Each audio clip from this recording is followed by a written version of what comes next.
السلام علیکم ورحمۃ اللہ وبرکاتہ۔ سوال یہ ہے کہ 27ویں رات یعنی شب قدر جو رمضان کی 27ویں رات کہی گئی ہے، جیسے 21، 23، 25، 27، 29 حدیث پاک میں آیا ہے کہ ان میں تلاش کرو۔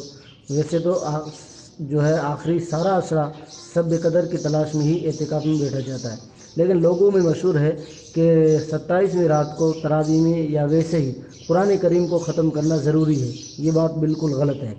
قرآن کریم کو 27ویں رات میں اگر اس نیت سے ختم کیا جائے کہ طاق عدد کی راتوں میں اللہ کے نبی نے فرمایا ہے کہ ان راتوں میں شب قدر کی تلاش کرو، تو ہو سکتا ہے یہی 27ویں رات ہو یا 29ویں یا 25ویں، ان میں اگر اس نیت سے قرآن کریم ختم کیا جائے تو ٹھیک ہے، درست ہے، ورنہ جو ہے صحیح نہیں ہے۔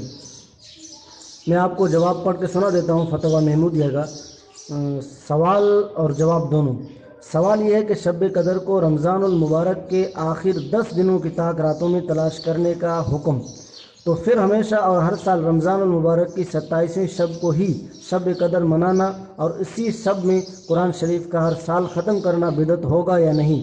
صرف اسی رات کو زیادہ عبادت کرنا، خصوصاً حافظوں کا ختم قرآن کرنا کیسا ہے؟ یہ ہے سوال۔ اب جواب سنیے۔ شب قدر عشرہ آخرہ کی طاق راتوں میں تلاش کرنے کے لیے فرمایا گیا ہے، مگر بہت سے علماء نے قرائن سے 27ویں کو ترجیح دی ہے، اور ظن غالب یہ ہے کہ 27ویں شب ہے، لیکن اس پر یقین نہیں کہ اس طرح کی دوسری راتوں کی نفی کر دی جائے ظن غالب کی بنا پر۔ اگر 27ویں شب کو قرآن کریم ختم تراویح میں کیا جائے تو یہ افضل ہے اور مستحب ہے، یعنی یقینی طور پر اسی رات کو شب قدر سمجھنا اور دوسری راتوں کی نفی کر دینا غلط ہے۔